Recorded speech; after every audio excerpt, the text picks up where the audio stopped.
Hello and welcome to the video. This is a quick video for those of you that have been sending me messages asking me, what is MAVLink? Now, MAVLink is one of those things that I've talked about a lot over the last 20 years making videos because it's one of the telemetry protocols that you bump into all the time in the hobby. MAVLink is similar to something called MSP or multi-weak serial protocol. I did a video on that a while ago. I'll put a link down below.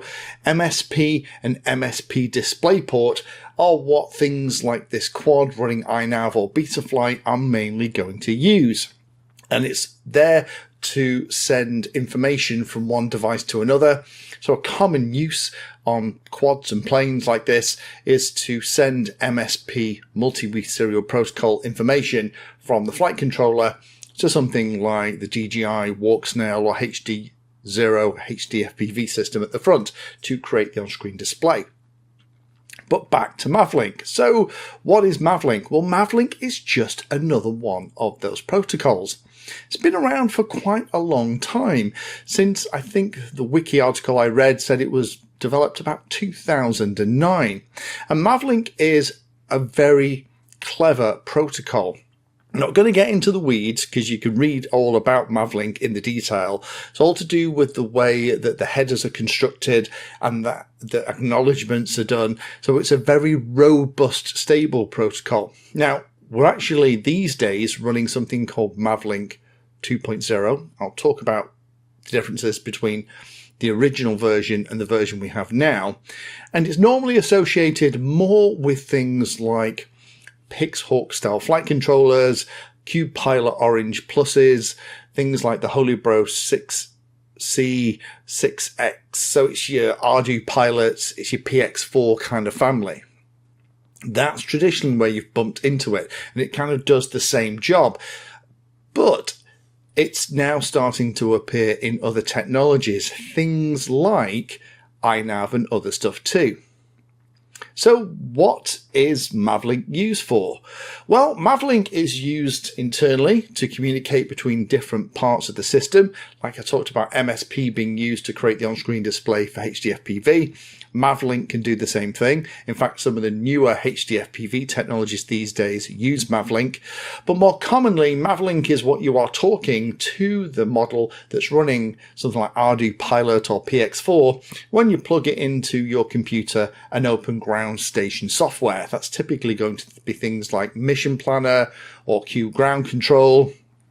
When you plug that USB cable in and you connect to it and start configuring things, flashing software, those kind of bits and pieces.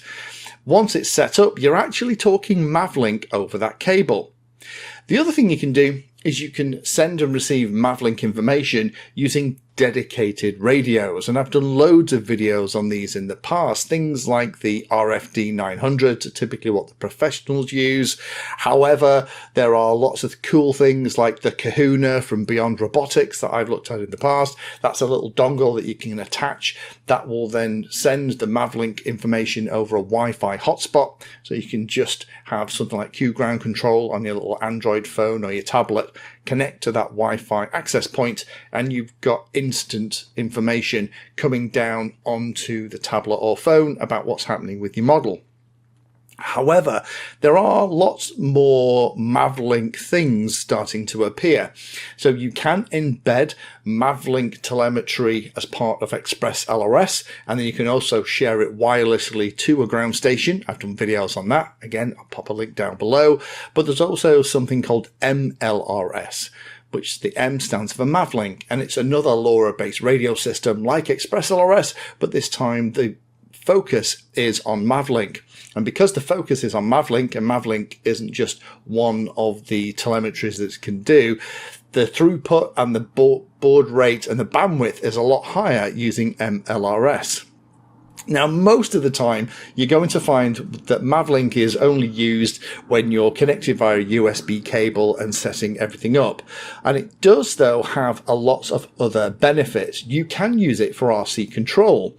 It has a little bit more lag than standard control systems, but you can absolutely do things like plug some kind of joystick into your ground station and then send information from that joystick up over the MAVLink connection into the flight controller to control how it's going to fly.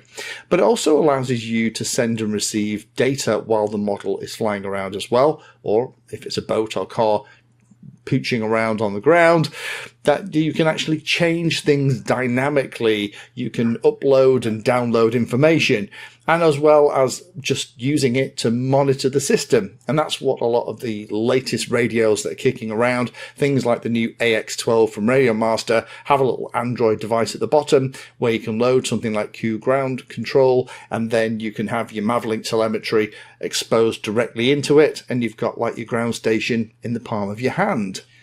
So I did mention I would cover the differences between MAVLink version 1 and MAVLink version 2.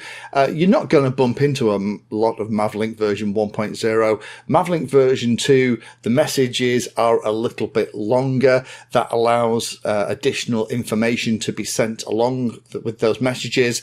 And the cool thing about MAVLink is it's a very extensible kind of setup. So the way it works is that if you have MAVLink 2 device, it will understand MAVLink 1 messages okay. Otherwise it doesn't work as well. You will also start to find that many devices, like I mentioned, I think it's the T3 HDOSD system, uses MAVLink for connection. More and more devices are going to use it. There are limitations with the multi-way serial protocol like that's used in this iNav quad. What using MAVLink kind of gets around a lot of those issues. So in summary, if you are starting to hear about MAVLink, don't worry too much about it. It's just another telemetry protocol that you're going to bump into. You're definitely going to bump into it if you're running Pixhawk, ArduPilot, PX4, Cube Orange Plus, those kind of systems. But also we're going to start to bump into it more and more in things like iNav and ultimately things like Betaflight and stuff too, particularly if modern systems like the T3 HDOSD system are going to start using it in anger. But it's not just for communicating on the model between individual components, it's also a really robust two-way communication protocol that you can use to both control, change and monitor the craft as it flies. Thank you for watching my video. Check out the playlist, and adding Painless 360 to your search terms will help you find my content. If you haven't done so already, please hit the like and subscribe button. It helps a lot. You can support the time I spend here answering questions and helping others by using the links in the video description.